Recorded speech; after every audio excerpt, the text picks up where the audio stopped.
Sip. Oke, teman-teman. Bismillahirrahmanirrahim. Assalamualaikum warahmatullahi wabarakatuh. Selamat siang Waalaikumsalam. semuanya. Semoga senantiasa dalam keadaan sehat ya. Siang ini kita ketemu lagi di Akademi Feminis Muslim ya, batch 2, tapi tingkat dasar yang kedua ya teman-teman. Jadi oke, minta tolong teman-teman yang lain di mute dulu. Oke. Nah, ini sudah yang kedua. Mungkin teman-teman yang minggu lalu sudah mengikuti gitu ya. Nah, teman-teman juga tadi sudah kita minta untuk mengisi pretest yang harapannya sudah mengisi semua ya. Karena nanti itu juga berkaitan dengan materi yang akan kita diskusikan hari ini, siang hari ini. Nah, untuk itu mungkin kita langsung saja ya kepada Bu Alimatul gitu ya, untuk kemudian memberikan sharing ilmunya kepada kita untuk materi siang hari ini kaitannya gender dalam Islam ya, bagaimana pendekatannya gitu ya. Terus kemudian bagaimana bagaimana gender dalam Islam itu sendiri gitu. Nah, untuk itu mungkin kita bisa langsung saja Bu Alim karena teman-teman juga sudah menanti nih. Mangga Bu Alim, kami persilahkan. Baik, terima kasih Mbak Tati, teman-teman semuanya. Bismillahirrahmanirrahim. Assalamualaikum warahmatullahi wabarakatuh. Salam sehat, salam kebaikan untuk kita semuanya. Alhamdulillah, wa syukurillah, wa la haula wa la quwata illa billah. Yang saya cintai dan saya banggakan, para jihadis pencari ilmu. Ya, mencari ilmu itu juga jihad itu. Sehingga ini ketemu dengan mujahid dan mujahidah gitu ya di Zoom ini gitu. Baik, kita akan bicara dua hal yang kita akan diskusikan bersama, yaitu yang terkait dengan bagaimana sih strategi feminis Muslim itu di dalam mencari titik temu, dan juga kita akan bicara tentang gender Islam, gitu ya. Oke, saya akan mulai share screen yang sudah saya siapkan. Nanti kita kalau ada waktu kita akan melihat beberapa video ya yang terkait dengan isu gender dalam Islam.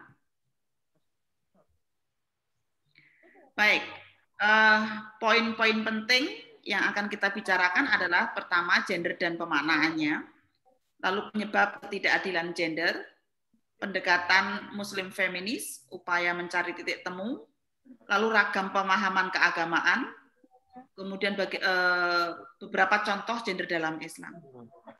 Boleh, tapi senyap ya. Ya, mungkin langsung di-mute Mbak Tati kalau ada yang bocor. Baik, sebelumnya mungkin saya akan share dulu ya hasil pretest untuk hari ini. Coba kita lihat bersama dulu, sudah ada 87 yang mengisi pretest. Yang pretest khusus gender dalam Islam ya, ada 10 pertanyaan gender dalam Islam. Ada laki-laki, perempuan, memang banyak perempuannya yang hadir 96. Status, oke, karena ini yang moderat dan progresif saya masuk kategorikan oke ya, asal tidak tekstual gitu aja. Ya, masih ada yang tekstual untuk yang kodrat. Kemudian masalah peran, oke. Sudah 100% di progresif, kepemimpinan ini menarik. Yang tekstual cuma 1 orang, yang progresif ada 14 orang ini. Kita lihat, lalu warisan. Wah, selalu ya, warisan itu yang tekstual pasti yang paling banyak di antara tekstual-tekstual yang lain, itu selalu. Kesaksian, oke. Ini kesaksiannya tekstual juga banyak juga nih. Ada 17 orang ini, kesaksian. Kemudian penciptaan, oke, tekstualnya 2 orang. Poligami, ya nggak ada yang tekstual. Oke. Nah, lalu hubungan suami istri, masih ada 1 orang yang tekstual. Kemudian pengambilan keputusan dalam keluarga, juga ada 1 orang yang tekstual. Ini kayaknya perlu kita lihat ya, kayaknya jangan-jangan 1 orang itu yang tekstual itu gitu ya. Nah, sekarang kita akan coba masuk kepada materi yang sudah kita siapkan. Yang pertama, kalau kita bicara tentang gender ya, dengan pemanaannya, itu kita melihat bahwa gender sebagai sebuah fenomena atau konstruksi sosial biasa, lalu gender sebagai sebuah persoalan, gender sebagai sebuah perspektif, gender sebagai alat analisis, dan gender sebagai sebuah gerakan kesadaran. Kalau Mas Adi pakai kopiah, saya pakai jilbab misalnya, itu berarti sebuah fenomena gender sebagai sebuah fenomena atau konstruksi sosial biasa. Tapi kemudian ketika karena Mas Adi laki-laki itu lebih dikasih kesempatan untuk jadi imam daripada saya yang perempuan, ya, karena dia laki-laki misalnya.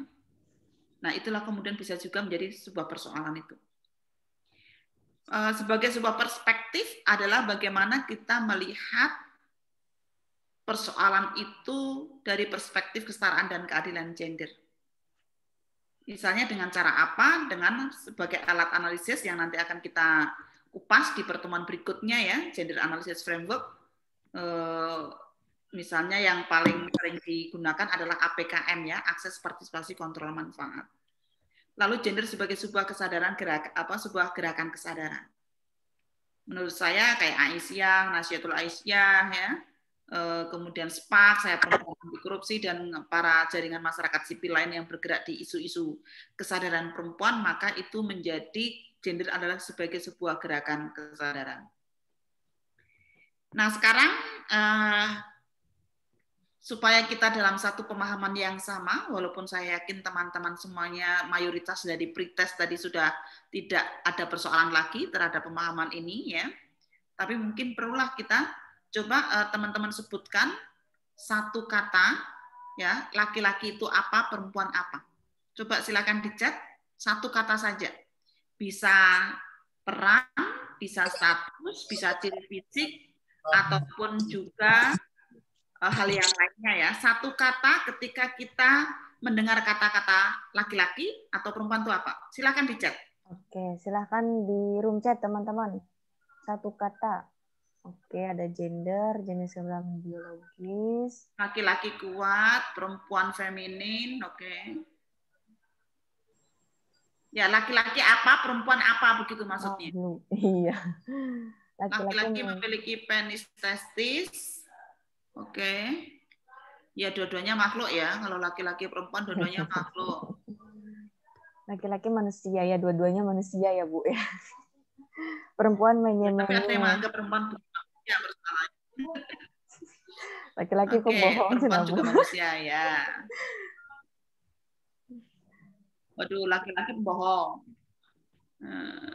Ya, perempuan punya sistem reproduksi yang lebih kompleks. Perempuan punya, perempuan di dapur. Perempuan tuh lebih ribet, iya ya. Laki-laki harus kerja, perempuan tidak harus kerja gitu ya berarti ya. Oke deh. Iya, enak itu. Ya, baik. Terima kasih sudah mengidentifikasi teman-teman sekalian ya.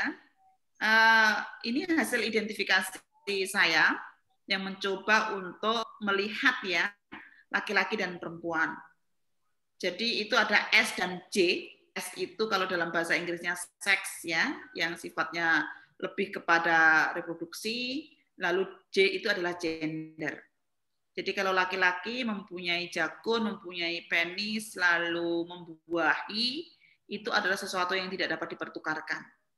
Sedangkan dia kuat, memimpin, dapat warisan double, rasional, menafkahi, lalu kemudian pelindung, lebih berkuasa, itu adalah sebuah konstruksi yang kadang perempuan juga bisa dipertukarkan kepada perempuan.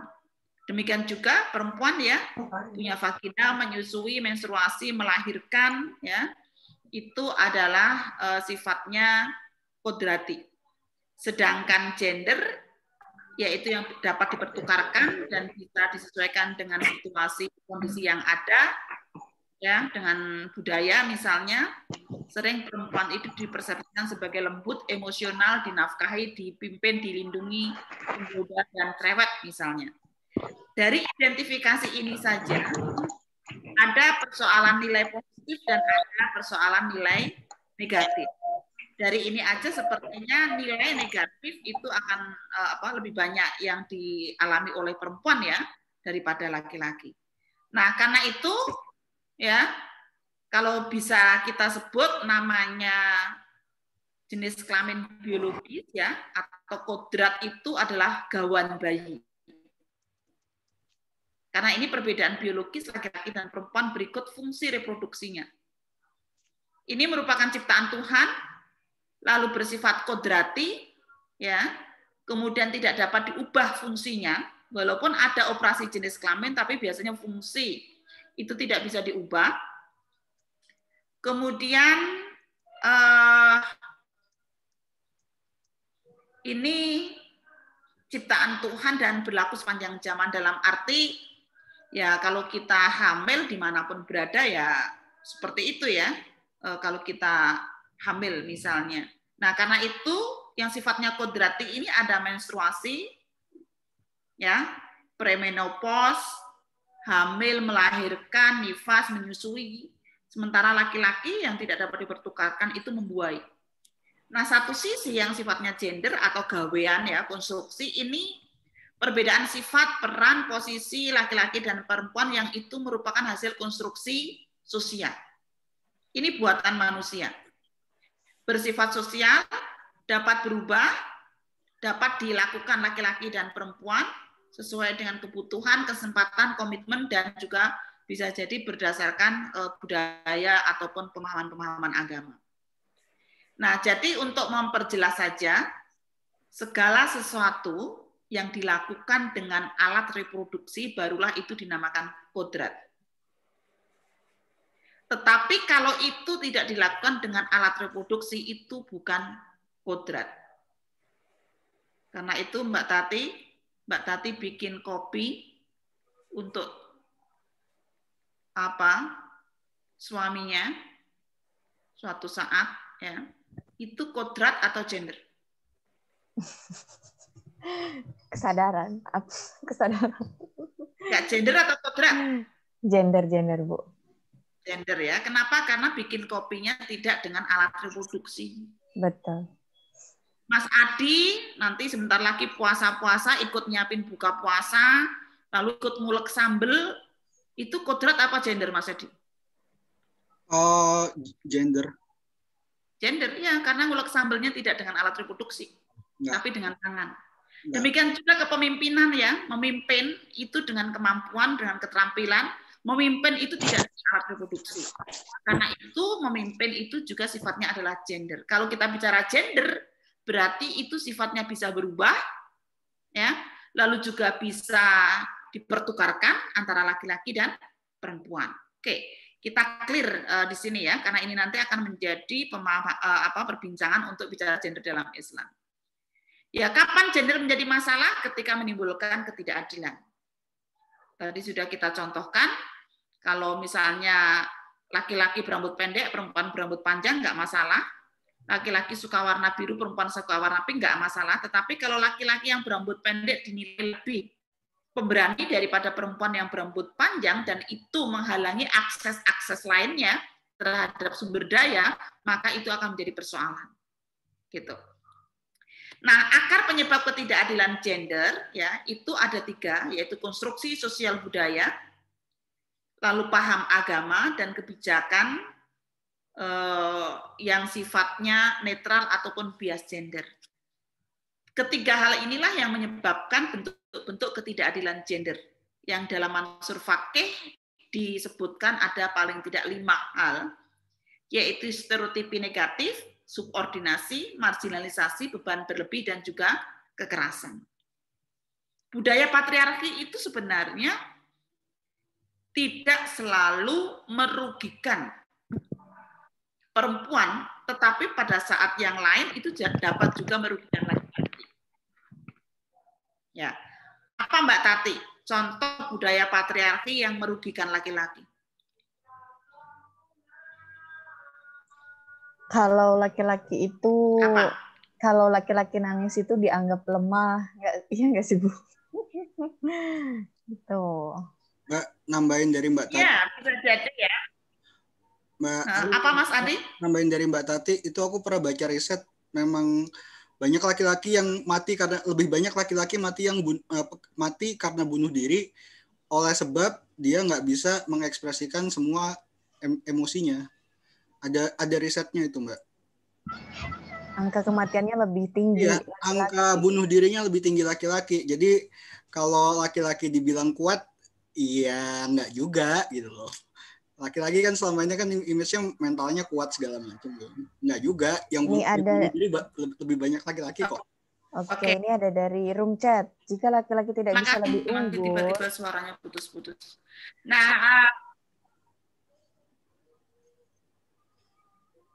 ya, kayaknya Mas siapa ini Mbak Dela atau internet saya yang tidak stabil nih. Mbak Dela, raise hand, ingin menambahi? Boleh Mbak Dela? Halo? Silakan. Atau kepencet aja.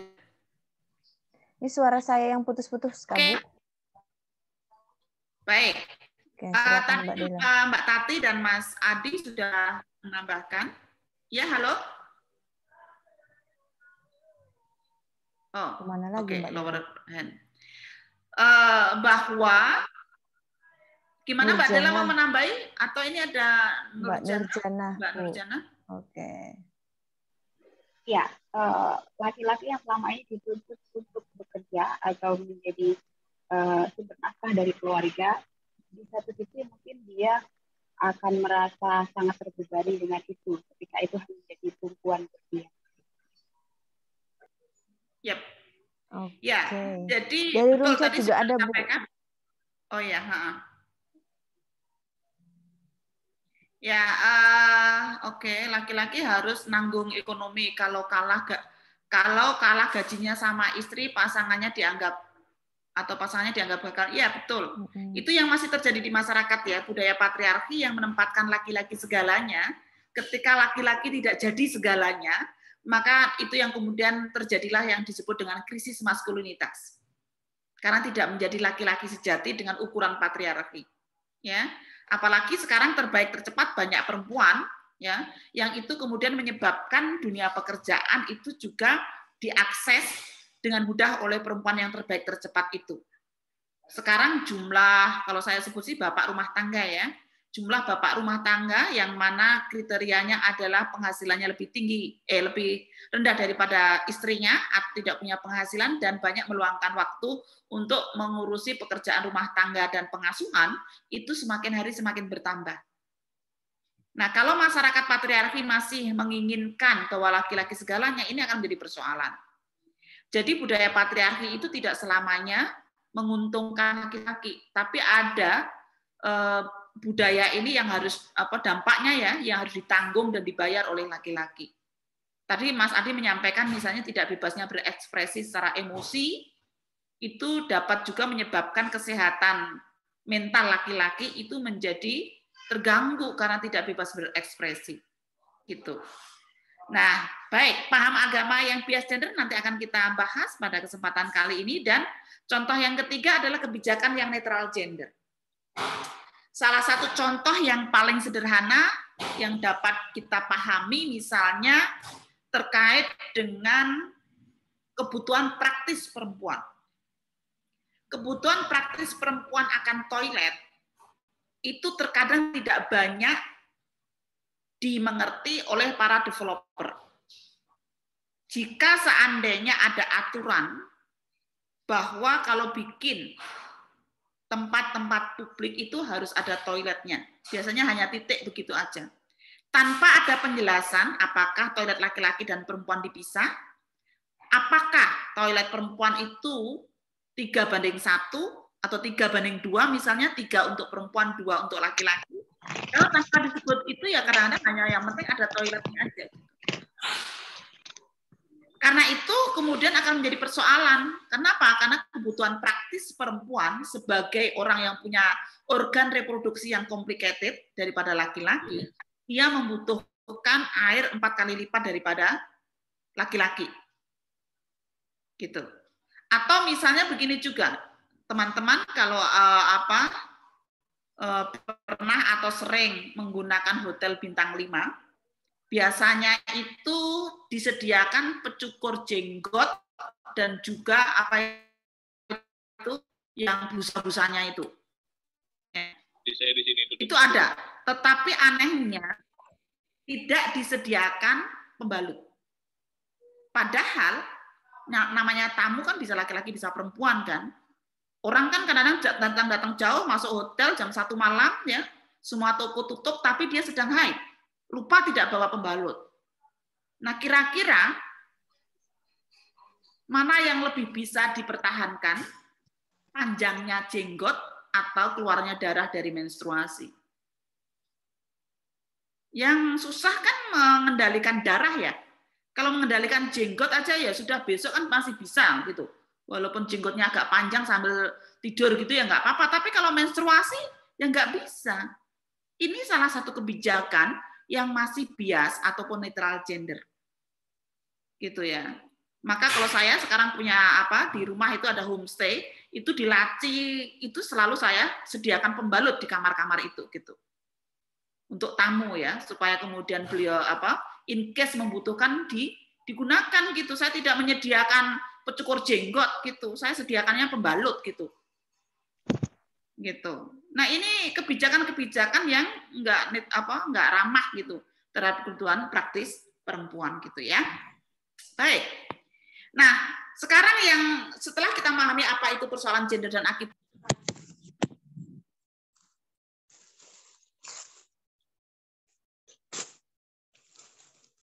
Mbak, kemute. Bu Alim kemut. Oke, sorry. Strategi mencari titik temu. Ya. Apa sih yang dilakukan oleh para feminis ini untuk mencari titik temu antara agama dan feminis itu? Pendekatan-pendekatan yang digunakan itu seperti apa? Yang pertama adalah keberagaman. Ini berawal dari kesadaran bahwa pengalaman perempuan itu tidak selalu dapat diwakili oleh perempuan yang lain. Pengalaman perempuan itu beragam antara satu dengan yang lainnya. Misalnya masalah jilbab, ada perempuan yang merasakan itu sebagai penindasan, tapi ada perempuan lain yang merasakan itu sebagai simbol kebebasan. Yang itu perlu kita mengerti semuanya itu. Yang mengalami penindasan itu dalam konteks apa? Sebentar, ini ada tukang, mungkin saya perlu pakai headset aja ini.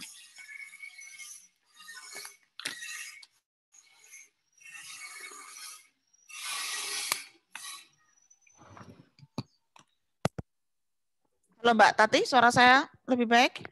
Lebih baik, Bu. Ya, karena ada tukang itu tadi. Nah, ini perlu kita pahami tentang bagaimana perempuan itu dibesarkan sampai kepada memahami jilbab itu sebagai penindasan atau jilbab itu sebagai kebebasan. Misalnya ya, tentang keragaman pengalaman perempuan. Yang kedua adalah tentang pendekatan dengan menggunakan historik dan hermeneutik. Ya, yang hermeneutik ini sering dipertanyakan ini gitu. Kenapa sih pakai hermeneutik gitu? Pas saya pernah, itu hermeneutik itu kan yang menuhankan akal gitu, yang tidak mempercayai landasan-landasan normatif begitu. Kalau yang dipahami oleh para feminis muslim itu tidak begitu. Hermeneutik ini dalam artian bagaimana kita memahami teks itu secara komprehensif. Teks itu tidak berdiri sendiri, tetapi teks itu ada hubungannya dengan teks yang lain. Kalau historis itu mencoba untuk bagaimana mencari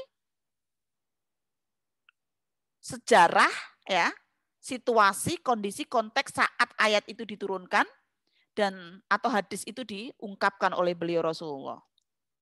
Maka asbabul nuzul dan asbabul wurud itu menjadi sesuatu yang sangat-sangat penting untuk kemudian menjadi acuan para feminis muslim ini untuk di dalam melakukan kajian-kajian dan juga pendekatannya. Selain itu teman-teman sekalian, bayani, burhani, dan irfani itu juga digunakan ya oleh banyak para feminis muslim untuk melakukan kajian-kajiannya. Bayani itu teksnya, landasan normatifnya apa, Al-Quran hadisnya kayak apa. Setelah itu dikonsultasikan dengan ilmu pengetahuan, kira-kira kalau saat ini seperti apa sih pengetahuan yang ada. Kemudian setelah itu adalah irfani, yaitu nilai kemanusiaan atau hati nuraninya. misalnya ya, mungkin contoh tentang jilbab juga ya, misalnya bagaimana kita melihat isu jilbab dengan landasan Bayani, Burhani, dan Irfani. Oke, Bayaninya adalah An-Nur 31, Al-Azhab 59, dan hadisnya Asma misalnya. Kalau sekarang teman-teman yang kelompok konservatif dan ekstrim, kekerasan ekstrim itu ditambahkan juga dengan kalau kamu melangkah dari rumah tanpa pakai jilbab, maka sama aja kamu itu akan mengajak ayahmu masuk ke neraka. Ada itu.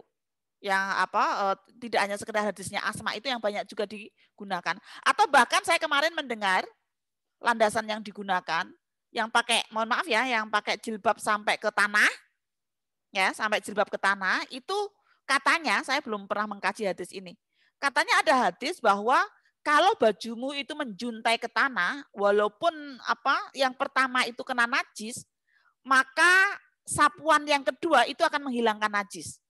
Jadi sapuan pertama kena najis, sapuan kedua menghilangkan najis. Katanya begitu. Nggak tahu itu. Itu perlu kita selidiki, itu ada seperti apa itu gitu ya, sahih atau tidaknya gitu. Oke, jadi Bayani, Burhani, nah itu misalnya. Lalu Burhani bagaimana?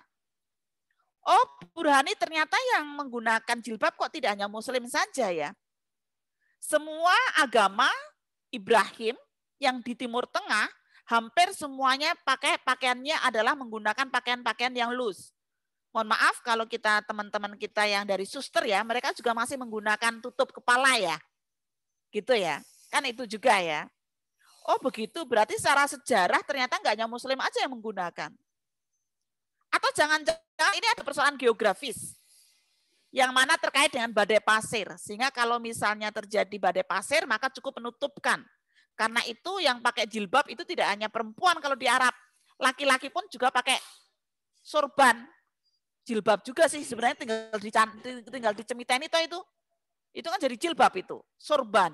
Sehingga bisa jadi itu adalah persoalan geografis. Pakaian itu misalnya. Lalu Irfani gimana hati nurani? Bagaimana kemudian hati nurani kita, kemanusiaan kita bicara tentang jilbab gitu.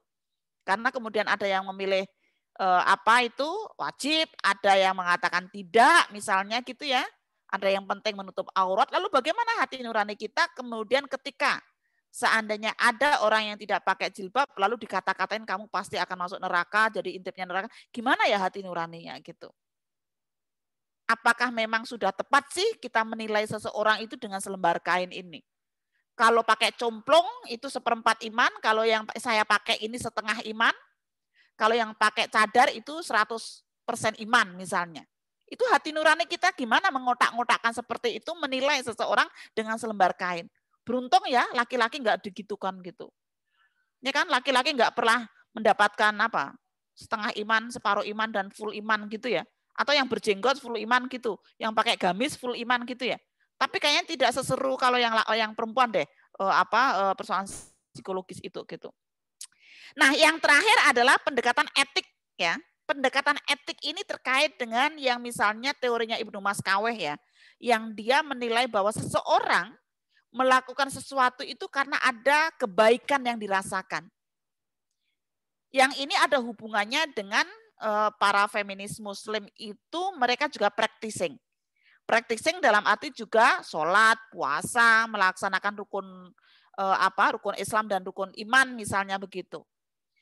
Nah, ketika dia seorang feminis Muslim menjalankan sholat, menjalankan puasa, karena dia akan merasakan, meyakini mendapatkan kebaikan dengan pilihan-pilihan itu gitu. Dan sebagian dari kebebasan seseorang untuk mengekspresikan keagamaannya. Nah, bedanya adalah kalau dengan kalangan konservatif tekstualis ya, itu dia akan kemudian melakukan judgement kepada orang lain yang tidak melakukan itu. Tetapi kalau feminis itu ya sudah kamu nggak melakukan, itu bagian hak kamu gitu ya. Tapi kami juga punya hak untuk kemudian mengekspresikan keyakinan kami dengan tetap menggunakan jilbab, tetap berpuasa, tetap sholat begitu. Yang tidak kalah pentingnya adalah strateginya adalah silent revolution. Ya dikit-dikit tapi ada perubahan-perubahan begitu, tidak frontal, tidak kemudian dengan sesuatu yang sangat kasar misalnya gitu. Sebentar, mohon maaf. Sebentar Mbak Tati. Oke, Bu. Kita tunggu sebentar ya, teman-teman. Bu Alim sedang ada keperluan bentar. Ini teman-teman kalau nanti ada pertanyaan bisa langsung ketik di room chat ya, bisa gitu ya. Atau nanti kemudian juga bisa menyampaikan langsung bisa. Itu nanti kita buka sesi pertanyaannya jam 2 ya, setengah jam lagi. Oke, mohon maaf tadi ada telepon itu loh, telepon kredit card itu. Oke, silakan. Oke. Nah, tadi ini adalah silent revolution ya. Kemudian teman-teman sekalian, sekarang salah satu cara memahaminya tentang feminis muslim itu adalah kita mencoba melihat cara memahami pendekatan yang lainnya. Jadi kalau kita lihat ada 3 ciri pendekatan, yaitu literal, moderat progresif, dan liberal progresif gitu. Kalau sekarang saya menyebutnya literal, moderat progresif, dan liberal progresif. Karena antara moderat dan liberal ini ada yang kesamaan di beberapa bagian gitu ya. Ini kelompok literal ini harfiah apa adanya, cenderung taklid, rigid, konservatif, dan formalistik. Sedangkan yang moderat progresif ini tengahan, tidak ekstrim, berkemajuan, dinamis, lebih kepada kontemporer, adaptif, pada perkembangan ilmu dan zaman serta inklusif gitu. Nah, yang liberal progresif itu sama, ada kemiripannya, tetapi ada persoalan mengutamakan rasional itu lebih kuat ya di pendekatan yang sifatnya adalah liberal progresif gitu. Nah, sekarang ciri-cirinya apa? Kalau kelompok literal, mereka dasarnya Quran hadis, biasanya mereka melakukan dikotomi antara Islam dan non-Islam. Produk pemahamannya bersifat normatif, rigid, tunggal, mengabaikan pendapat-pendapat atau ulama atau pemikiran kekinian dan perkembangan masyarakat serta ilmu pengetahuan. Lalu memahami teks itu secara harfiah dan seolah-olah nggak ada konteksnya, gedebuk tiba-tiba turun gitu ya, tanpa ada ceritanya gitu. Lalu juga yang lainnya indikatornya adalah sangat mempertimbangkan simbol keagamaan ya, itu sesuatu yang sangat penting dan terkadang mengalahkan hal-hal yang sifatnya substansi. Tidak akan ada perubahan walau dunia sudah berubah. Kemudian ada merasa eksklusif, dirinya lah yang paling benar. Nah, terkadang gagal di dalam membedakan mana yang sifatnya prinsip dan mana yang sifatnya itu adalah respon daripada sejarah. Ketika ayat dan hadis itu diungkapkan misalnya. Yang bersifat metode itu pun dianggap qot'i oleh kalangan ini, oleh kalangan literal konservatif ini gitu. Sedangkan yang moderat progresif ya sama sumbernya Al-Qur'an hadis, tetapi dia akan membuat agama tetap relevan dengan melebarkan semangat ijtihad yang mempertimbangkan konteks, waktu, tempat, jenis kejadian, menggunakan berbagai macam disiplin keilmuan dalam memahami teks. Ini biasanya post-dogmatik, tidak rigid dan inklusif, juga terbuka untuk didiskusikan dan jika perlu diinterpretasi ulang. Ya, ini yang nomor 4 dan 5 ini juga ada di kalangan liberal progresif ya. Yang dinamakan qot'i dari kalangan ini itu metode dan atau tujuan. Jadi tidak hanya metode tapi tujuan itu pun juga sesuatu yang qot'i gitu ya, maqasid syariahnya. Simbol masih bermakna sebagai identitas tapi bukan sebagai tujuan. Selama tidak ada sesuatu yang sifatnya bertentangan dengan hal-hal yang prinsip itu diterima. Biasanya menggunakan jalan tengah dan biasanya juga tidak melarang tetapi akan lebih baik, lebih utama jika begitu. Itu adalah moderat progresif. Nah, yang ketiga adalah liberal progresif. Ini sama dasarnya adalah Al-Qur'an ya dan hadis Nabi, tapi kelompok ini tidak mempertentangkan Islam dan non-Islam. tidak mementingkan simbol tetapi lebih pada substansi yang dinamakan qot'i bagi kelompok ini adalah tujuan, bukan metode. Postdogmatik tidak rigid inklusif sama dengan yang kelompok moderat dan juga yang nomor 6 ini ya, terbuka untuk didiskusikan. Ini sama dengan yang kelompok sebelumnya. Nah, ini lebih menekankan aspek rasionalitas manusia. Nah, sekarang bagaimana 3 pendekatan ini kita coba lihat di dalam isu gender dalam Islam ya. Saya ambil contoh 3 yaitu poligami, seksualitas, dan kepemimpinan. Yang pertama terkait dengan poligami. Poligami itu masalah yang sangat kontroversi sejak zaman dulu, sejak Kongres Perempuan pertama ya kalau di Indonesia, sampai saat ini pun juga masih menjadi kontroversi. Ya, poligami itu telah dan terus dipraktekkan dan diakui sebagai perilaku seksual yang halal di berbagai daerah, baik sebelum dan sesudah waktu ketika agama Islam ini diturunkan. Poligami tidak hanya dipraktekkan di Islam ya, tetapi juga dipraktekkan di budaya lain dan agama lain. Kemudian masyarakat Islam itu mengalami pemahaman yang kontroversi terkait dengan poligami ini karena mereka ada kelompok yang mempercayai bahwa poligami itu diperbolehkan karena tertulis di dalam Al-Quran. Dan biasanya ditambahi karena Rasulullah juga mencontohkan begitu. Nah, ini ayat poligami yang biasanya terkenal ya. Wa in khiftum alla tuqsitu fil yatama fankihu ma tabalakum minan nisa masna wa sulasa al-ayah. Ini ayat poligami yang terkenal, An-Nisa ayat 3 ya. Nah, ini kalau kita lihat sebab-sebab turunnya daripada surat poligami tadi, yang ini jarang ya, jarang orang menyebutkan tentang sebab turunnya ini gitu. Bagaimana saat itu dalam cerita ini ya, Aisyah mengatakan bahwa ayat ini turun karena ada seorang laki-laki yang mempunyai perempuan yatim dan dia menjadi walinya dan yatim itu punya harta tapi tidak ada satupun yang bisa membelanya. Sehingga laki-laki itu menikahinya bukan karena cinta, tapi karena menginginkan hartanya. Lalu dia sering memukulinya dan berlaku buruk terhadapnya. Maka Allah berfirman, dan jika kamu takut tidak berlaku adil terhadap yatim perempuan, maka nikahilah. Ya, 1 itu ya. Lalu Nabi mengatakan kepada laki-laki tersebut, aku tidak menghalalkan ini bagimu dan tinggalkanlah hal ini. Nah, ini jarang sekali sebab turunnya ayat ini diungkapkan ketika kita bicara tentang asbabul nuzul ya di dalam ayat ini gitu. Nah, kemudian ini bisa nanti kita baca berbagai macam cerita dari asbabul nuzul yang ada. Nah, ini ayat yang kurang disentuh. Ayat yang kurang disentuh ini ya surat An-Nisa ayat 129. Dan kalian tidak akan pernah bisa berbuat adil di antara para perempuan.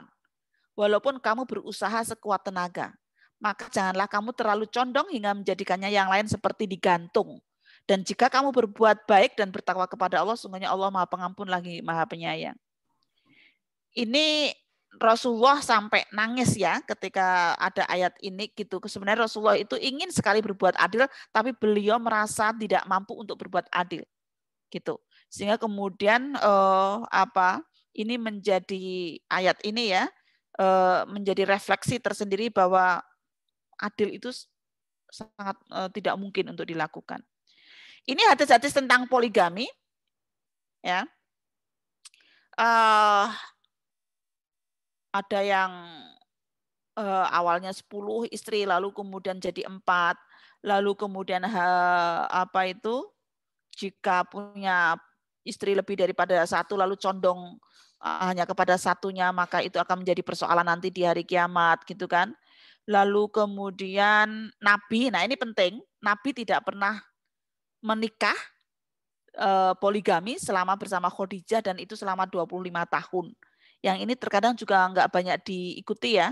Yang penting yang poligaminya aja, tapi monogaminya kadang-kadang tidak digunakan sebagai acuan begitu. Lalu juga ini hadis yang sangat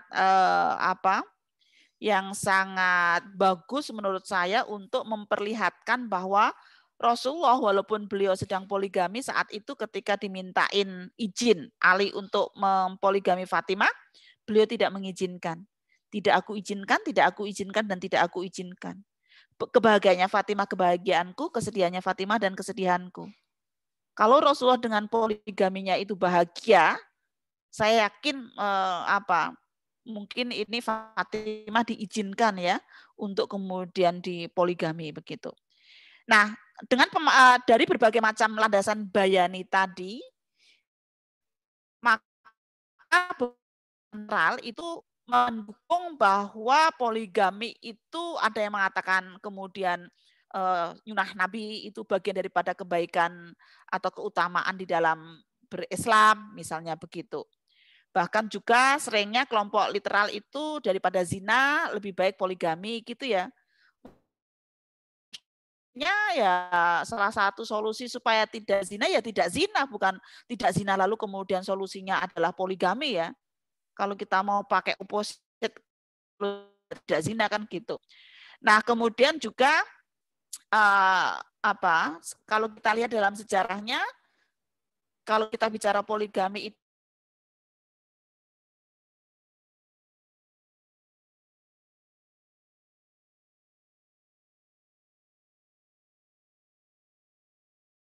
maka kalau monogami itu sama dengan penjajah gitu. Nah, ini yang kadang-kadang dari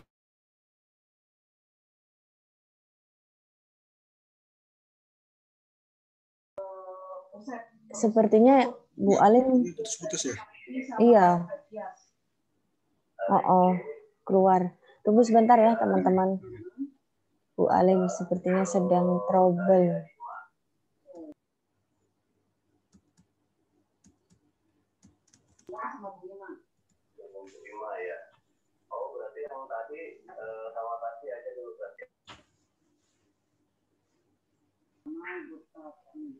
Teman-teman nanti kita buka sesi.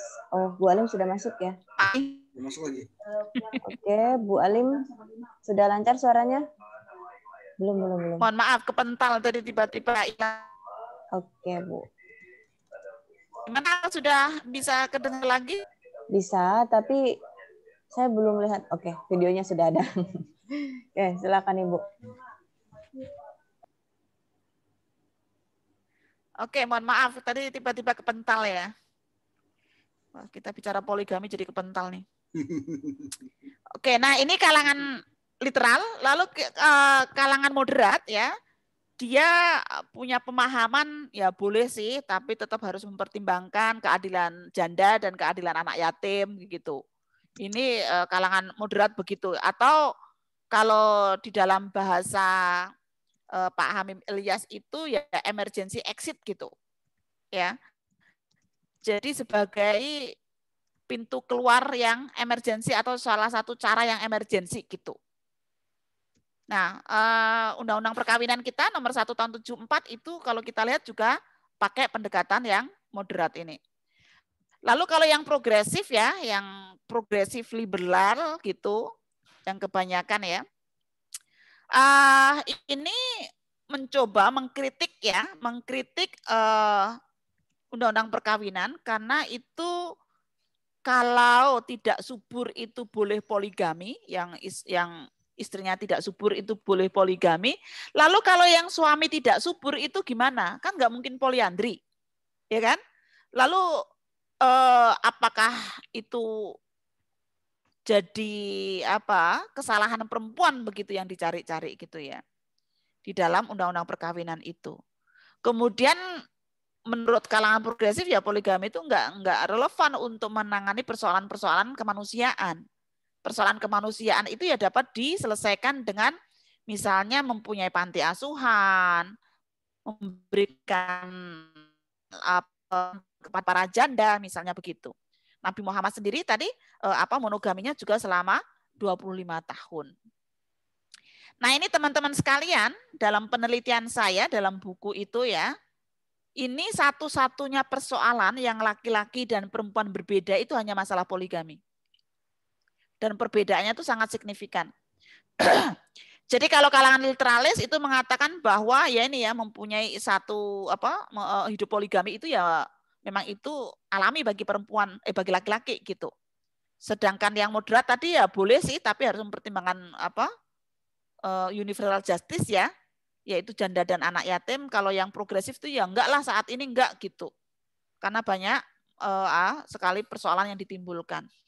Nah, itu yang menarik adalah kalau perempuan banyak progresifnya, kalau yang laki-laki banyak moderatnya gitu. Nah, catatan penting ya, ayat poligami diturunkan setelah perang Uhud yang mana 10% banyak yang meninggal, lalu poligami sudah menjadi tradisi sebelum Islam. Islam datang bukan untuk menganjurkan poligami, tapi bahkan membatasi. Jika tidak adil, lebih baik satu saja. Al-Quran mengisyaratkan bahwa adil itu hampir mustahil. Karena itu tujuan utama menikah adalah sakinah, mawaddah, dan rahmah. Maka apakah dengan poligami bisa 3 hal tersebut terjaga? Kayaknya susah sekali gitu. Itu yang tentang poligami. Sekarang contoh yang kedua tentang seksualitas dalam Islam. Ya. Ini yang sering terkenal ayatnya. Kalau kita bicara seksualitas ya, landasan bayannya, tapi sebelumnya kita bicara seksualitas itu bukan hanya persoalan bicara seks itu sendiri ya, tapi lebih kompleks ya. Kalau kita bicara seksualitas ada moral, ada seni, ada pemahaman agama gitu. Nah, sementara kalau kita bicara seksualitas itu masih tabu di masyarakat kita. Penelitian membuktikan 3 dari 10 perempuan itu yang tahu orgasme. Jadi ada 7 perempuan yang itu tidak tahu. Dari 10 itu yang apa itu orgasme gitu. Jangan-jangan karena didendeni ya, ditakut-takuti dengan ayat-ayat ataupun tradisi yang ada gitu. Ini ayat seksualitas yang biasanya digunakan sebagai rujukan landasan bayaninya ya, yaitu mereka adalah pakaian kalian, jadi hunna libasul lakum wa antum libasul lahum ya. Istri adalah pakaian bagi perempuan, istri adalah pakaian bagi suami, suami adalah pakaian bagi istrinya misalnya, sehingga ada nilai-nilai kesetaraan dan keadilan di situ sebenarnya tentang persoalan pakaian ini ya, hunna libasul lakum wa antum libasul lahun gitu. Ini landasan yang lain ya terkait dengan persoalan seksualitas. Lalu juga yang hadis yang sering terkenal ini, yang sering digunakan. Siapa saja laki-laki yang memanggil istrinya, ya, lalu istrinya menolak dan suaminya sampai tertidur, maka kemudian malaikat akan melaknatnya. Ya, malaikat akan melaknatnya. Sehingga kadang-kadang ini yang sering disampaikan di ular-ular manten ya, seolah-olah kemudian menikah itu langsung menjadi kepemilikan gitu. Tapi kalau saling memiliki nggak apa-apa. Tapi kalau kepemilikannya itu suami memiliki istri tapi tidak sebaliknya kan yang itu menjadi persoalan. Nah, sebab turunnya kalau Al-Baqarah 187 ya, puasa itu tidak boleh berhubungan suami istri sampai waktunya berbuka. Lalu kalau Al-Baqarah ya 223 tadi ya, wanita haid, ini ada sebab turunnya terkait dengan bagaimana wanita haid tidak diberi makan, tidak didekati, bahkan dijauhi ya. Ini sebenarnya menjawab pertanyaan dari orang Yahudi yang mengejek bahwa yang mendatangi istrinya dari belakang anaknya akan lahir dengan keadaan juling gitu. Ada ceritanya ya tentang turunnya ayat itu, tapi juga ada hubungannya dengan ini, budaya ghilah ya. Budaya ghilah itu berhubungan seksual ya, suami istri ketika istri sedang hamil. Nah, saat Islam belum datang, itu menjadi sebuah tradisi. Sehingga ketika istri hamil menikah, istri hamil menikah, istri hamil menikah, makanya poligaminya unaccountable. Nah, budaya ghilah ini ialah yang kemudian ketika Nabi mengatakan ini bukan tradisi Islam, karena beliau sudah studi banding ke Persia, tapi masih menjadi sesuatu yang sudah mengakar itu susah untuk berubah. Karena itu banyak perempuan-perempuan yang hamil itu lalu kemudian tidak mau melayani suaminya, tidak mau melakukan hubungan seksual dengan suaminya gitu. Termasuk juga ada pernikahan kaum muhajirin dan ansor. Ya, kaum muhajirin dan ansor itu yang mana laki-laki dari Mekah menikah dengan tuan tanah yang di Madinah. tapi karena perbudakan itu masih sangat kuat, ada persoalan keengganan ya, perempuan-perempuan Madinah tuan tanah ini kemudian untuk melakukan hubungan seks dengan suaminya karena dia tidak membawa apa-apa misalnya. Ya, dimungkinkan asbabul wurudnya adalah terkait dengan masalah sejarah itu gitu. Nah, kalau pemahaman literal pastilah tidak boleh menolak, bahkan itu ya sudah menjadi wakil Tuhan ya, kayak si apa itu Atta Halilintar itu gitulah. Tidak boleh menolak kan begitu. Itu kalau pemahaman literal. Kalau menolak nanti dilaknat malaikat itu ya. Itu kalau yang literal. Kalau yang moderat ya suami itu ya tetap diprioritaskan lah gitu.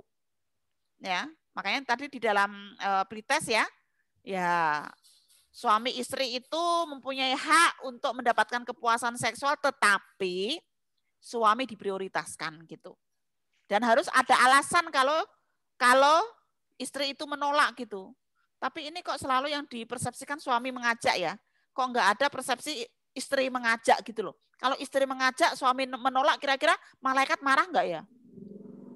Kayaknya nggak pernah ada pemikiran kayak gitu ya. Karena selalu seolah-olah suami itu yang selalu mengajak gitu. Nah kalau pemikiran progresif jelas bahwa bagaimana kepuasan seksual itu adalah hak bersama antara suami dan istri ya, sehingga menjadi kewajiban dan hak bersama begitu. Tidak bisa kemudian salah satu diprioritaskan atau salah satu itu disangkal atau didinai untuk mencapai atau mendapatkan haknya itu. Nah, nggak ada banyak persoalan, ini kebanyakan adalah progresif ya. Untuk kalangan responden saya ini yang terkait dengan persoalan seksualitas. Jadi walaupun ada kutukan malaikat kayaknya nggak begitu berpengaruh itu karena kebanyakan progresif. Tapi ini responden saya adalah para aktivis gender ini. Saya tidak tahu kalau ini dilempar ke masyarakat gitu ya. Kalau penelitiannya Rifka Anissa 75% suami memperkosa istri karena mereka merasa berhak. Itu kalau yang mereka bukan orang yang punya kesadaran gender. Itu 75% karena merasa berhak. Berarti 75% jadinya literalis itu. Kalau penelitiannya Rifka Anissa dan PSKK UGM itu. Nah catatannya bahwa seksualitas diumpamakan bagai pakaian yang berarti keduanya punya yang sama dan saling melindungi. Nah ini menjadi persoalan ayat yang mengatakan bahwa perempuan adalah ladang ya. Ini penting juga ini. Ladang di padang pasir itu adalah sesuatu yang sangat berharga. Sehingga harus dilindungi. Kalau kita bercocok tanam dengan memaksa, maka bisa jadi saya yakin hasil tanamannya nggak akan subur itu. Maka perlu diairi dulu dan sebagainya. An-Nisa 19 jelas mengatakan bahwa wa'asiruhunna bil ma'ruf ya. Bahwa bagaimanalah pergaulan istri itu dengan cara yang ma'ruf begitu.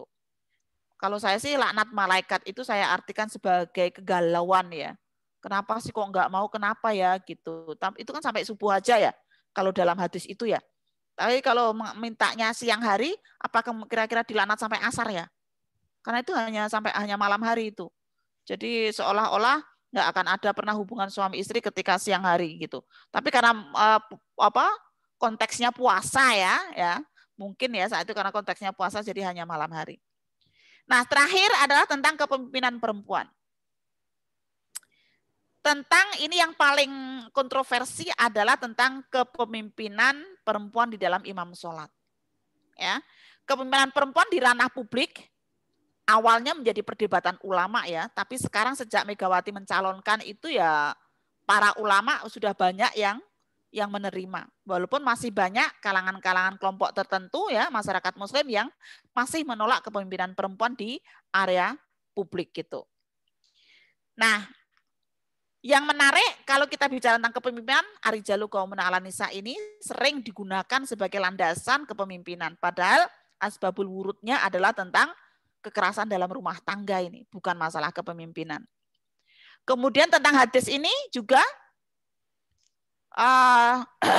tidak akan jaya suatu kaum jika dipimpin oleh seorang perempuan. Ini juga juga hadis yang sering digunakan, padahal kalau kita lihat asbabul wurudnya, saat itu Rasulullah mengutus dai-nya untuk mendakwahkan Islam di Persia tapi ditolak. Sehingga ketika ditolak maka berarti saat itu Persia menjadi lawan politik Nabi. Dan kebetulan menurut cerita bahwa yang memimpin adalah seorang perempuan, anaknya Raja Persia itu yang mempunyai kemampuan mental yang kurang bagus gitu. Nah, langsung aja kepada persoalan imam sholat. Masalah imam sholat ya, ini ada hadis yang tidak membolehkan. Hadis yang tidak membolehkan, yang mana ini, wahai manusia, bertaubatlah kalian kepada Allah sebelum mati dan segera beramal soleh sebelum kalian sibuk. Janganlah seorang wanita menjadi imam laki-laki dan orang badui mengimami muhajir dan pendosa mengimami orang yang beriman, kecuali dipaksa oleh sultan dan ditakuti pedangnya atau cambuknya. Ini satu hadis yang biasa digunakan untuk pelarangan perempuan menjadi imam sholat. Nah, ada hadis yang membolehkan. Yang ini juga tidak terkenal ini hadis ini. Ummu Warokoh meriwayatkan bahwa Rasulullah mengunjungi di rumahnya dan menjadikan baginya muadzin dan memerintahkan untuk mengimami keluarganya. Abdurrahman mengatakan, aku melihat muadzinnya sudah tua. Jadi Ummu Warokoh pada saat Rasulullah beliau masih sugeng, masih hidup, beliau memerintahkan Ummu Warokoh itu untuk ngimami Abdurrahman. Kan nggak ada ya, habis adzan langsung pulang kan nggak mungkin. Namanya habis adzan ya ikut jamaah kan begitu. Nah, dari ini hadis yang ketiga, syarat menjadi imam itu adalah di sini akro'uhum ya, akro'uhum. Yang paling akro di antara kalian. Hendaklah menjadi imam seorang yang paling bagus bacaan Qur'annya. Jika mereka sama dalam bacaan, hendaklah menjadi imam seorang yang paling memahami sunnah. Jika mereka semua sama dalam sunnah, hendaklah mereka yang menjadi imam adalah orang yang terdahulu hijrahnya. Jika mereka yang sama dalam hijrah, hendaklah menjadi imam adalah yang terdahulu keislamannya. Janganlah seorang laki-laki menjadi imam dalam kekuasaan laki-laki lain dan tidak duduk di tempat kehormatannya di rumahnya kecuali dengan izin darinya. Ya, artinya apa ini? Ini enggak ada loh kata-kata janganlah perempuan menjadi imam laki-laki. Itu enggak ada di sini gitu. Karena sebenarnya yang paling penting itu adalah akro'uhum tadi. Ya, yang paling akro di antara kalian. Nah, otomatis kalau kita bawa kepada 3 pendekatan tadi, tidak setuju. Ya, perempuan tidak boleh menjadi pemimpin laki-laki, apalagi menjadi pemimpin sholat gitu. Kalau yang moderat, perempuan boleh menjadi pemimpin dalam bidang apapun kecuali dalam sholat. Hadis Ummu Warokoh katanya, itu tidak valid kata dia, kata kelompok ini, dan tidak bisa dijadikan hujah. Karena dia menjadi imam karena dipilih oleh Rasulullah. Nah sekarang kan Rasulullah sudah wafat. Sehingga yang berhak memilih itu ya hanya Rasulullah begitu. Tidak ada dalam catatan sejarah perempuan itu menjadi imam sholat kecuali di dalam hadis itu tadi. Gitu. Nah sedangkan kelompok progresif ya, mereka mengatakan bahwa meskipun dalam sholat ya, perempuan itu boleh menjadi pemimpin termasuk di dalam sholat gitu. Hadis Ummu Warokoh tadi, hadis Ummu Warokoh itu adalah kalau dibandingkan dengan hadis yang melarang, ya ini juga pernah dikaji di Tarjih ya 2010. Saya sekarang dikasih waktu sama Tarjih untuk membereskan fikih perempuan yang juga ada kajiannya ini untuk segera ditanfiz gitu. Dikasih waktu 2 bulan ini untuk membereskan itu. Hadis yang melarang itu satu perawinya itu dinilai tidak ada. Jadi ada yang mengatakan bahwa ini enggak ada ini, jadi gitu. Jadi bisa jadi orang itu tidak mengatakan.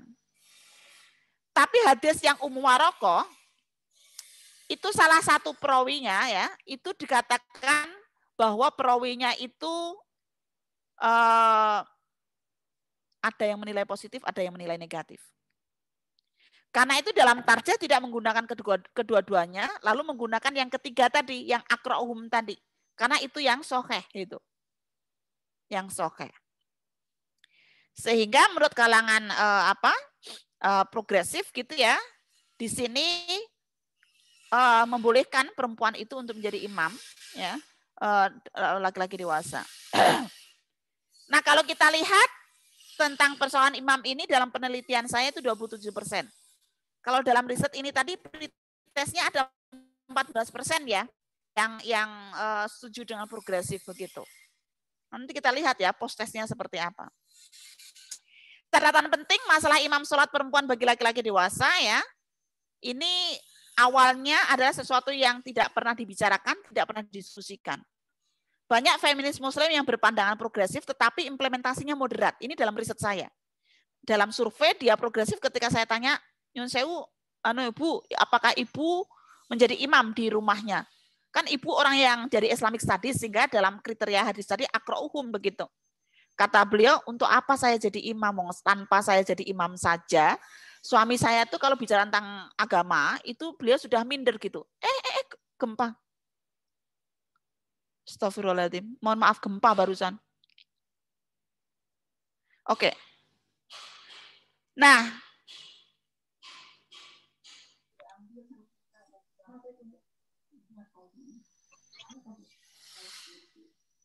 Ibu? Aman, Ibu? Mohon maaf. Enggak, ini sebentar. Ini saya yang gempa apa saya yang ngeliang ya? Biar teman-teman di Jogja Iya, juga. Bu, katanya gempa. Oh, memang gempa ya? Oke, memang gempa ya? Di Jogja ya. Kok masih jalan terus gitu? Makanya ini yang gempa atau yang saya kurang tidur gitu? Oke, gempa ya. Ya, baik. Nah, ini tadi yang kemudian mereka tidak mengimplementasikan itu gitu. Walaupun pikirannya ya progresif tetapi implementasinya moderat. Sebagai sebuah strategi gerakan, juga ini tidak terlalu banyak dimunculkan juga. Khawatirnya nanti gerakan-gerakan yang lain menjadi persoalan. Saya pikir itu dan saya akan akhiri dengan satu video ya tentang suara perempuan bukan aurat karena ini kita menjelang puasa. Biasanya menjadi kendala kalau sebelum pandemi karena suara perempuan itu dianggap aurat, itu sering perempuan tidak dikasih kesempatan untuk berceramah di masjid ya sehabis tarawih itu karena dianggap bahwa perempuan itu adalah suaranya aurat begitu. Baik, sebentar saya putarkan.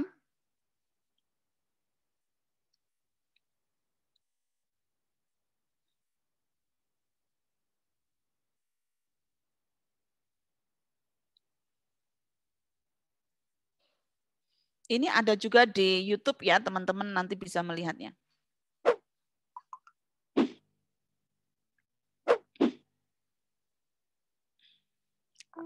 Apakah suara perempuan itu aurat?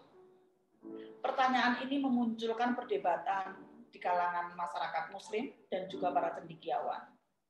Ada yang mengatakan, ya itu aurat, dan ada yang mengatakan, bukan, itu bukan aurat.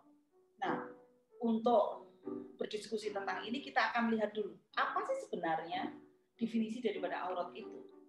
Secara umum, para ulama mendefinisikan bahwa aurat adalah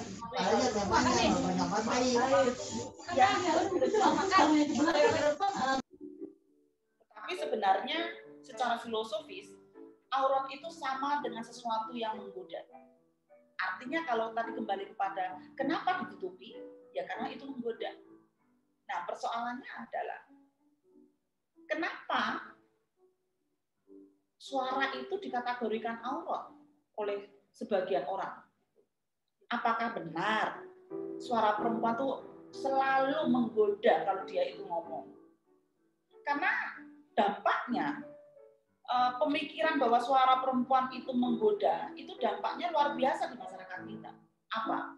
Salah satunya adalah fenomena bulan Ramadan itu tidak banyak memberikan kesempatan penceramah perempuan untuk menjadi narasumber atau penceramah di acara-acara setelah sholat Isya dan tarawih. Padahal menurut saya Nabi Muhammad mencontohkan sesuatu yang luar biasa terkait dengan suara perempuan. Misalnya ada satu hadis yang diriwayatkan oleh Aisyah. Beliau mengatakan bahwa suatu saat Nabi bersama Abu Bakar masuk ke ruangan beliau, ke ruangan Aisyah, yang mana Aisyah saat itu sedang bernyanyi dengan dua penyanyi. Kemudian ketika Nabi masuk, beliau langsung tiduran. Saat itu Nabi bersama Abu Bakar. Ya. Nah, ketika tiduran itu lalu Abu Bakar bilang, "Mbok diam, itu ada Nabi," katanya gitu. Nah, apa yang dijawab oleh Nabi? Abu Bakar, biarkanlah mereka bernyanyi. Ya, Nabi mengatakan biarkan mereka tetap bernyanyi. Lalu mereka kemudian melanjutkan bernyanyi. Itu yang pertama. Jadi Nabi pun juga menyukai perempuan saat itu ya, dan tidak mengharamkannya gitu. Yang kedua, kalau kita lihat Umar bin Khattab ya dalam sejarah, beliau itu masuk Islam itu juga karena mendengar suara perempuan, yaitu siapa? Adiknya Fatimah yang dia sedang melantunkan ayat suci Al-Quran. Jadi lagi-lagi perempuan dengan suaranya itu bisa melakukan penyadaran dan perubahan. Jadi menurut saya, selama suara itu sesuatu yang mencerahkan, ya, bukan sesuatu yang menggoda dan membawa kemudorotan, maka suara perempuan itu bukan aurat. Ya, teman-teman sekalian, itu beberapa diskusi kita tentang gender dalam Islam dan satu video tentang suara perempuan bukan aurat ya. Dan silahkan nanti kalau yang kepo ya, Google nama saya, ada beberapa video-video yang menarik juga di dalam YouTube ya terkait dengan gender dalam Islam gitu. Saya pikir itu Mbak Tati bisa kita diskusikan mungkin 30 menit ya. Karena saya pengen gabung untuk yang Ibu-Ibu Ngaisyah tentang gender dalam Islam karena mereka sudah mulai juga. Oke, terima kasih banyak Ibu atas waktunya. Ini sudah banyak muncul pertanyaan-pertanyaan di room chat ya. Kita baca yang di room chat dulu ya teman-teman. Nanti mungkin kalau ada kesempatan silakan teman-teman bisa menyampaikan secara langsung. Ini dari Aprilia, izin bertanya tentang realitas tentang pembagian harta waris, Bu. Yang saya ingin tanyakan adalah perjalanan historis tentang ayat atau hadis tentang pembagian harta waris yang mengharuskan laki-laki mendapatkan hak 2 kali lipat. Dan bagaimana baiknya kita menanggapi pemikiran konservatif itu gitu ya. Nah, mungkin satu-satu dulu, Bu. Oke, yang tentang warisan ya, karena memang tadi tidak kita bahas ya. Warisan itu kalau kita lihat, dulu namanya perempuan itu kan juga menjadi harta warisan ya. Jadi kalau seorang kakak meninggal, maka istri kakaknya itu langsung dikasihkan kepada saudaranya, kepada adiknya gitu. No PN gitu. Jadi betul-betul melihat perempuan itu kayak barang begitu. Lalu ketika Islam datang itu mencoba untuk memperjuangkan bahwa perempuan itu juga punya hak waris loh gitu. Nah, kenapa 2:1 saat itu? Karena saat itu suami laki-laki ya, dia harus bertanggung jawab kepada ibunya, bertanggung jawab kepada adik atau kakak perempuannya, ya, walaupun dia sudah janda, dia pun juga harus menjadi tanggung jawab itu gitu.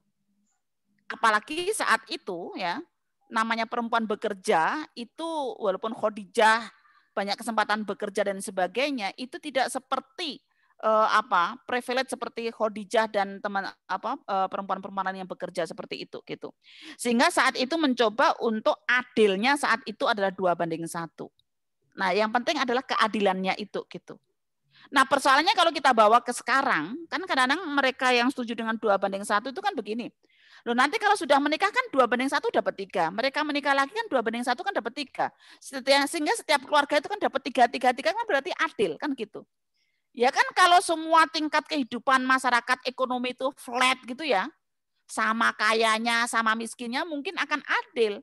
Tapi persoalannya kan tidak selalu seperti itu. Ada yang dia 1:2 lalu jadiin menjadi 3 itu karena pasangannya hartanya banyak gitu kan, sehingga jumlahnya kan bisa berbeda dengan yang lainnya. Itu yang pertama. Yang kedua kan saat ini siapa sih? Suami yang kemudian laki-laki dia bertanggung jawab terhadap seluruh kehidupan. Ya, ibunya, kakak, adiknya yang perempuan walaupun janda kan susah sekali gitu. Maka sebenarnya bukan persoalan 2:1-nya, tapi makosid syariahnya itu gitu. yaitu bagaimana kesejahteraan para ahli waris itu. Ya, kesejahteraan para ahli waris itu diutamakan. Yang itu kemudian akan menjadi kondisional. Dalam arti bisa jadi 3:1, bisa jadi 1:1 gitu. Nah, kalau dari Burhaniyah penelitian kayak di Jawa ya, itu mengatakan bahwa 60% masyarakat muslim di Jawa dia itu menggunakan progresif loh. Yaitu 1:1 sama gitu. Dengan adil laki-laki dan perempuan. Gitu. Kalau terkait dengan persoalan warisan itu gitu. Itu Mbak Tati. Oke, ya Bu. Ini udah banyak nih Bu. Nah, terkait etik silent revolution dalam strategi titik temu yang mengatakan tidak judgment bagi yang tidak practicing. Bagaimana sebaiknya pandangan feminis muslim terhadap mereka yang berpindah keyakinan atau agama? Seru ini Bu, mungkin bisa ditanggapi lebih dulu. Oke. Ketika Mas Awi dengan al-khair ya, yaitu etik kebaikan itu kan bagaimana dia tetap feminis muslim itu tetap sholat, tetap puasa dan sebagainya, itu sebagai karena dia merasa kebaikan dan itu bagian daripada ekspresi kebebasan kita beragama. Nah, persoalannya adalah bagaimana kalau ada orang ya, dia tuh pindah agama. Apa yang perlu dilakukan oleh feminis muslim gitu kan? Ya, menurut saya itu hak mereka juga ya, mau pindah agama atau mau stay di agama begitu.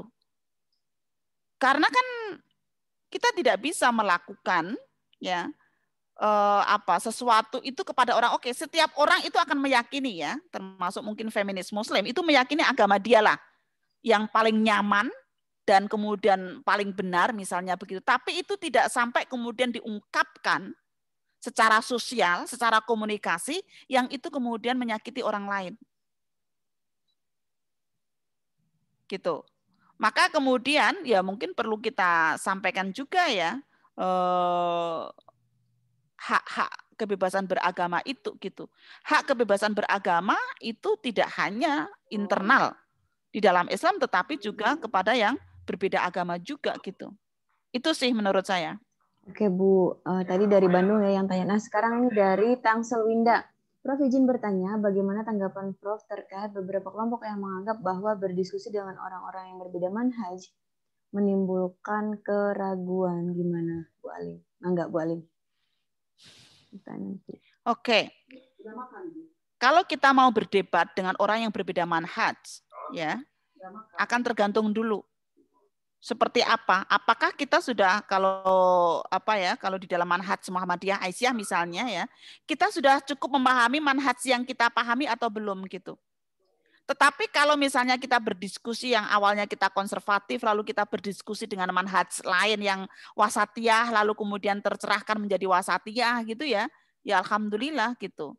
Tetapi kalau sebaliknya nih, kita sudah wasatiyah, tetapi kemudian kita berdebat dengan kelompok konservatif ya, kelompok Islamism gitu, yang dia mengedepankan anti demokrasi, anti sistem, anti agama lain, anti barat, setuju pada kekerasan ekstrim misalnya, ya kita pun juga perlu segera critical thinking-nya itu kita kedepankan. Kalau dalam testimoni teman-teman yang pernah ya terlibat itu kan begini caranya. Kamu Islam kan? Ya Islam. Kamu suka ngaji nggak? Ya suka ngaji. Coba ayo, mana Al-Quranmu langsung dibuka. Nah, lalu kemudian dibukakan langsung ayat-ayat jihad itu. Gitu. Ayat-ayat jihad itu gitu. Sehingga kemudian di situ yang kemudian kesimpulannya adalah orang kafir itu bunuhlah gitu ya. Nah, dari situ kan grooming ya, orang itu kemudian kayak di framing sedemikian rupa untuk mengikuti apa yang diinginkan oleh kelompok yang berbeda manhaj yang tadi berdebat dengan kita. Nah, karena itu kita ya semakin banyak membaca, semakin banyak kita berinteraksi ya dengan berbagai macam kelompok, berbagai macam pemahaman pemikiran, maka diharapkan kita juga semakin dewasa untuk bagaimana menghormati ya, menghargai pendapat-pendapat yang berbeda gitu. Karena perbedaan itu adalah sebuah keniscayaan ya. Tetapi memang apapun perbedaannya, kekerasan pun itu tidak bisa kemudian ditoleransi menurut saya gitu. Berbeda boleh, tetapi kalau do harms others, yaitu melakukan kekerasan kepada yang lain, ya itu nggak bisa diterima. Berbeda apapun pendapat itu gitu. Ketika indikatornya adalah apakah pemahaman itu bisa menyebabkan orang lain celaka atau tidak. Jadi kalau masih berbeda dengan perbedaan yang tidak mencelakakan orang gitu ya, mungkin kita perlu menghargai juga ya. Ya mungkin bacaan kita kan nggak sama dengan apa yang dia baca mereka gitu. Maka dari itu sangat penting sekali ya bagaimana kita berjibaku ya dengan intensif dan konsisten untuk mengisi dunia digital kita itu dengan konten-konten yang sesuai dengan manhaj wasatiyah, moderat, progresif begitu. Karena sayangnya kan kalau data di Indonesia itu 25% ya. Sekarang kenaikannya konten-konten misoginis selama pandemi. Lalu kalau penelitiannya PPM 2020 juga kita dikuasai oleh media yang konservatif. Ya. Lalu juga kalau konservatif sama Islamis ya itu digabungkan lebih tinggi lagi gitu. Ya persoalannya sih kadang-kadang kan kelompok konservatif ekstremis itu kan hanya copy paste karena kecenderungannya literal ya. Mereka copy paste aja dari Al-Qur'an terjemahan lalu taruh di Canva, taruh di YouTube atau apa gitu. Tapi kalau kalangan moderat progresif kan harus melakukan burhani dan irfani dulu untuk melakukan argumentasi gitu. Tapi kalau saya yakin sih keburukan itu tidak akan tumbuh subur kalau banyak orang baik itu tidak diam saja. Tapi banyaknya orang baik itu juga melakukan sesuatu, maka insya Allah keburukan itu tidak akan tumbuh subur gitu.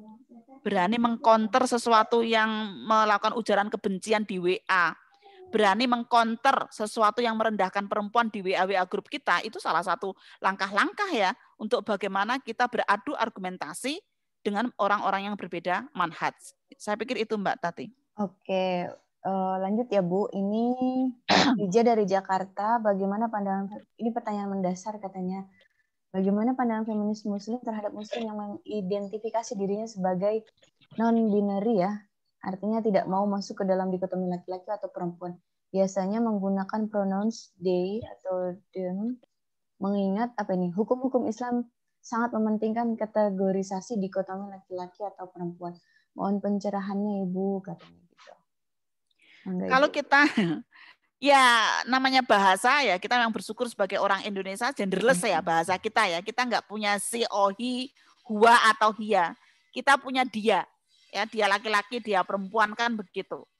Ya, sehingga ini juga akan mempengaruhi tentang cara berpikir kita yang kemudian Indonesia itu ya cukup egaliter ya dibandingkan dengan negara-negara yang menggunakan he or she atau hua atau ya dalam sejarahnya misalnya ya. Nah, kayak di barat sendiri yang he or she gitu ya, itu kan juga lama itu kan. Sejarah peradabannya itu sampai kemudian mencapai kepada keadilan dan kesetaraan itu. Apalagi yang kemudian yang menggunakan hua atau hia gitu ya. Nah, persoalannya sih kalau menurut saya ya monggo-monggo aja ya, tapi kan agak susah itu nanti. Ya, agak susah karena walaupun di dalam landasan bayani itu ada hua dan hia, tapi kan ada nahnu, ana ya, ada 14 domir ya. Kalau dalam dalam bahasa Arab itu gitu. Lah dari 14 yang ada itu tidak ada yang kemudian it.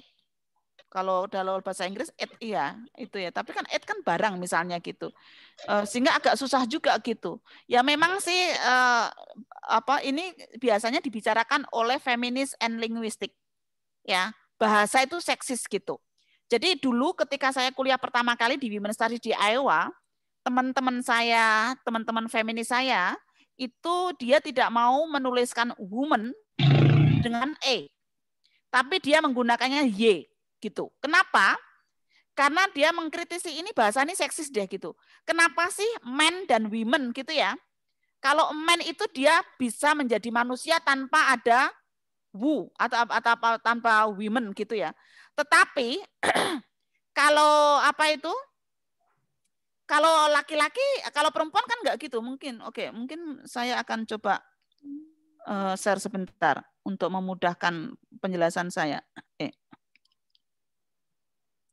Bentar.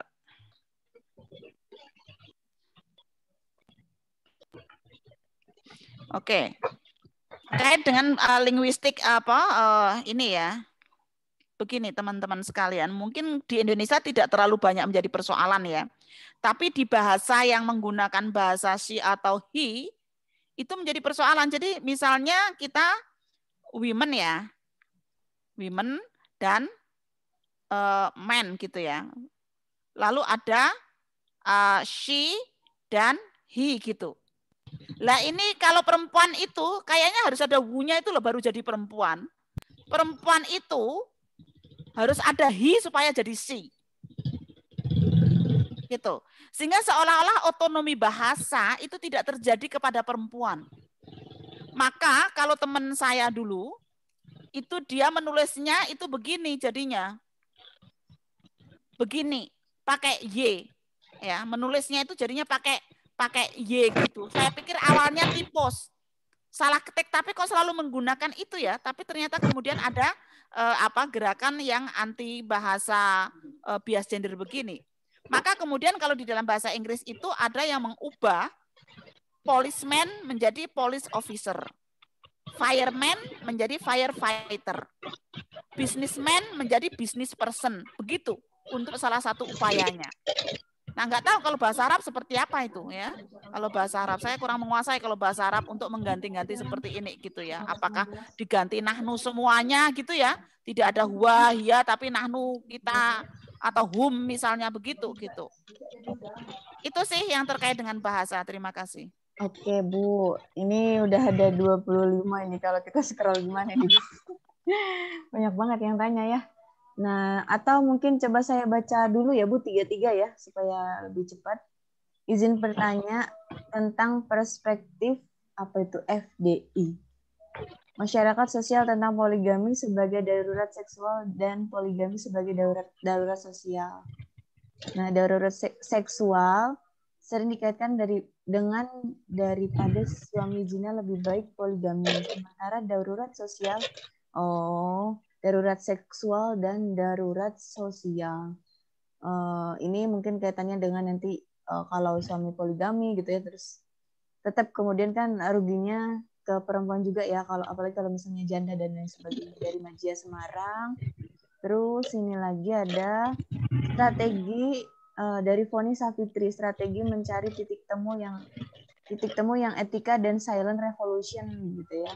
Saya ingin bertanya mengenai etika. Tadi dikatakan bahwa ketika ada teman kita tidak sholat, lalu kita membiarkan mereka karena itu hak dia dan kita juga punya hak sendiri. Bagaimana dengan pandangan bahwa kita harus saling mengingatkan kebaikan pada saudara kita. Itu 3 ya Bu ya sekalian ya.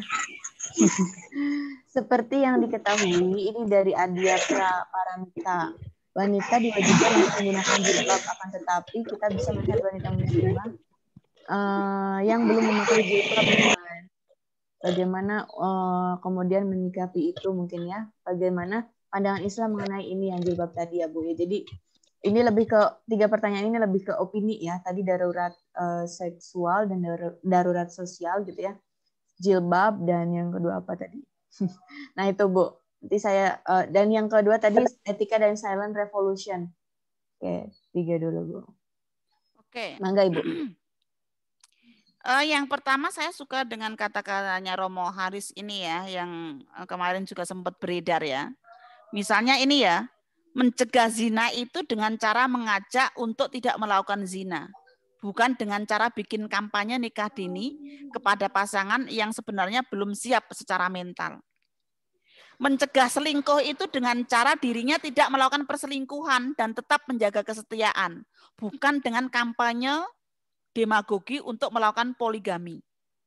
Ya, tidak melecehkan perempuan itu dengan cara membersihkan pikiran otak mesummu, bukan dengan cara mengatur baju yang harus dikenakan perempuan. Beragama itu membangun kesadaran mencari jalan untuk menuju kebenaran, bukan cara dan cari jalan mudah untuk mencari pembenaran. Ini saya pikir bagus ya, terkait dengan persoalan perzinahan tadi ya, gitu. Nah, kemudian terkait dengan bagaimana kewajiban balighu anni walau ayah. yang terkait dengan ajaklah orang lain itu untuk sholat, untuk memakai jilbab, gitu kan? Dengan apa balighu ani walau ayah itu gitu. Ya, kita cara berdakwah kalau itu misalnya ya kita yakini bahwa itu sebuah kebenaran dan membawa kebaikan misalnya dengan berjilbab dan apa itu apa sholat gitu ya. Membawa kebaikan gitu ya, mungkin kita mengalami itu membawa kebaikan untuk kita. Tapi apakah itu juga akan membawa kebaikan untuk orang lain? Mungkin perlu kita konfirmasi dulu ya, karena bisa jadi situasi dan kondisinya berbeda. Situasi dan kondisinya berbeda gitu.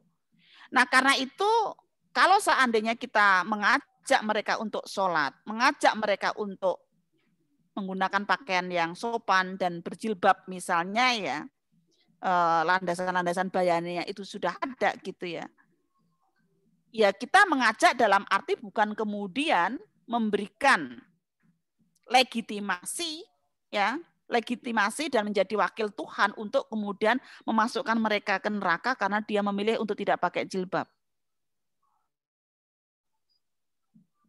Gitu. Karena pengalaman perempuan berbeda-beda sih. Ya. Tidak selalu kok perempuan dengan memilih pakai jilbab gitu misalnya, dia kehidupannya tidak ada masalah misalnya. Gitu. Atau mungkin sebenarnya kalau oke lah katakanlah hampir mayoritas ulama itu ya adalah satu lembar kain lah di kepala itu. Tapi persoalannya yang sekarang sering terjadi adalah bukan persoalan selembar kainnya itu kan, tapi bagaimana selembar kain itu ditaruh di kepala. Ya, nah itu yang kadang-kadang yang menjadi persoalan gitu. Sehingga menurut saya sih sejauh mana kita mencoba untuk menghargai keragaman pendapat yang ada di dalam beragama itu. Oke. Sehingga yang itu kemudian membawa kebaikan untuk kita. Itu sih. Oke, ya Bu. Kalau secara internal ya, kalau misalnya saya merasa bahwa saya itu membawa kebaikan ya, dengan sholat gitu ya, ya itu pun juga saya sebagai ibu di rumah itu ya akan mengajak anak saya untuk sholat, ngeleknya juga itu terjadi gitu. Karena ini bagian daripada sebuah pendidikan ya, sebuah pendidikan gitu. Tapi ya semoga sampai apa itu menjadi nilai keluarga ya untuk kemudian sholat bersama dan sebagainya itu gitu loh. Tapi suatu saat ya, misalnya, kemudian anak saya punya pilihan lain gitu ya, yang kemudian ya hanya sholat wajib saja, tapi sunnahnya tidak dilakukan, ya apa yang kemudian bisa kita lakukan? Kan apakah kemudian kita langsung mencaci maki mereka, lalu kamu masuk neraka dan lain sebagainya, kan jadi susah juga itu kalau seperti itu gitu. Beragama itu kalau menurut saya kan sesuatu yang menyamankan ya, membuat kita itu menjadi nyaman ya, dan bagaimana juga memanusiakan manusia juga dalam beragama itu juga gitu. Itu sih menurut saya. Oke, Bu. Bu, mungkin karena Ibu juga ada kegiatan, kita satu pertanyaan lagi aja ya, Ya, Bu. terakhir ya. Oke.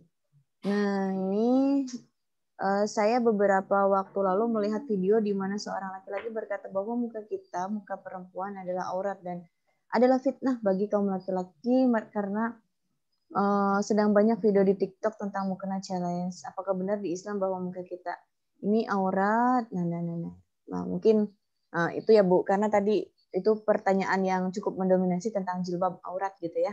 Mungkin Ibu bisa sekali lagi memberikan pencerahan kepada kita gitu. Mangga Ibu. Ya, mungkin saya akan kembali lagi kepada garis bawah ini ya. Tidak melecehkan perempuan itu dengan cara membersihkan pikiran otakmu semu.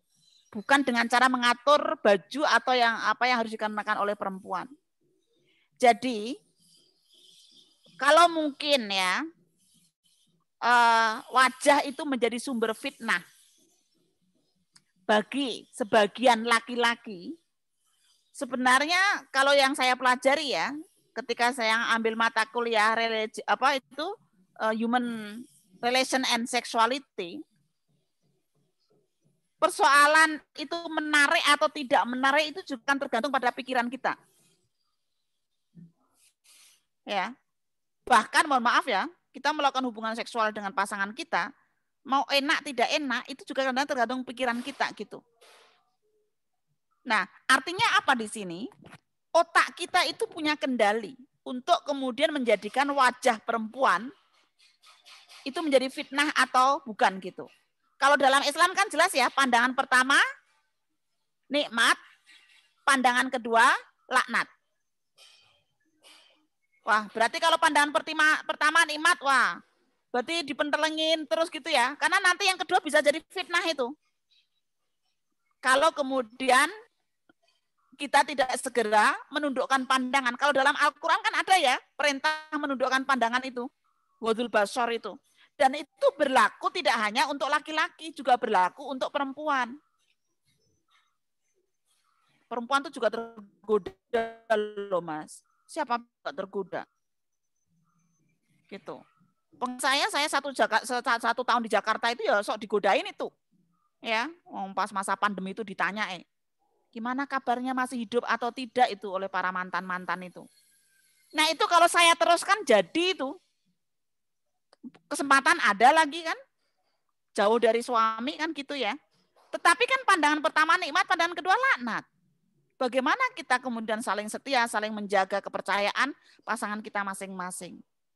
Karena itu menurut saya, kita sudah waktunya lah untuk melihat bahwa tidak selalu kemudian cara berpikir kita yang kotor itu lalu dipasrahkan kepada wajah perempuan gitu loh. Atau sebaliknya, cara berpikir perempuan yang kotor, lalu yang disalahkan adalah wajah laki-laki yang ganteng. Enggak gitu. Jelas kalau dalam Al-Quran tuh ghadul basar itu ada kok perintahnya gitu. Ya, tentang seperti itu. Saya pikir itu teman-teman sekalian, ya, ini masih banyak sekali sebenarnya pertanyaannya dan teman-teman masih ada di sini ya, masih 96 orang gitu, tadi ada 108 orang yang hadir bersama kita, karena saya harus segera menemani Ibu Ngaisyah, khawatir nanti ada pertanyaan-pertanyaan yang kontroversi, itu kadang-kadang biasanya membutuhkan saya untuk ikut mendampingi Bu Witri ya, untuk Madrasah Perempuan Kemajuan Kalimantan Selatan. Mohon maaf, kalau masih banyak yang kurang terjawab, mungkin bisa di Mbak Tati, nanti akan kita jawab pada nanti pertemuan. Bisa disampaikan di grup. Ya, di grup atau kita jawab di pertemuan berikutnya. Boleh, kalau hal-hal ada hal-hal yang penting gitu.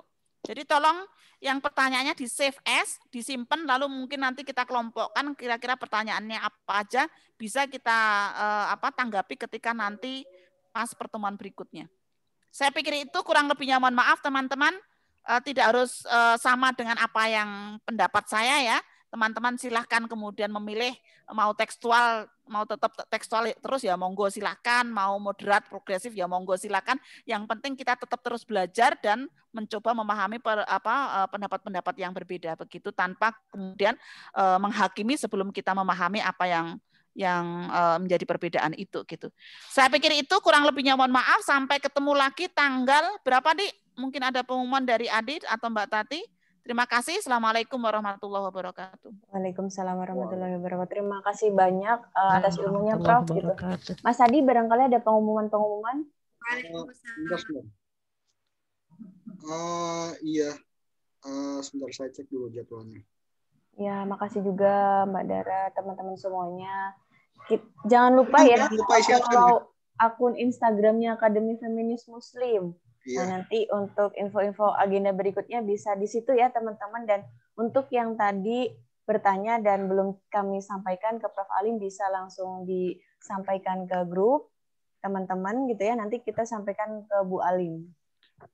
Teman-teman, insya Allah nanti jadwal jadwal kelas kita selanjutnya itu tanggal 24 April dan tanggal 1 Mei. Tapi ini teman-teman, berhubung puasa, jadi takutnya nanti kalau siang banyak yang ibadah alias tidur, jadi kita agak pagi, biar jam 10-an biar masih agak seger gitu. Jadi setelah ikut AFM silakan ibadah masing-masing. Tanggal 24 April dan tanggal 1 Mei ya teman-teman. Jangan Jam lupa 10 ya. Jam 10 pagi.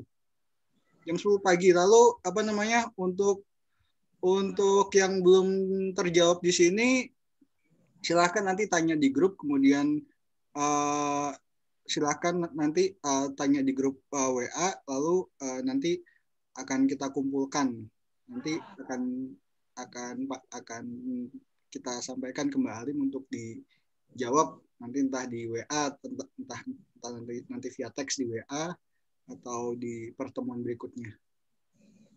Makasih teman-teman. Nanti rekamannya akan di-upload, kemudian silahkan ditonton lagi. Jangan lupa di-subscribe dan like channel YouTube AFM. Makasih Mbak Ali, makasih teman-teman semua. Ya, makasih semuanya. Makasih semuanya ya. Assalamualaikum, saya live ya.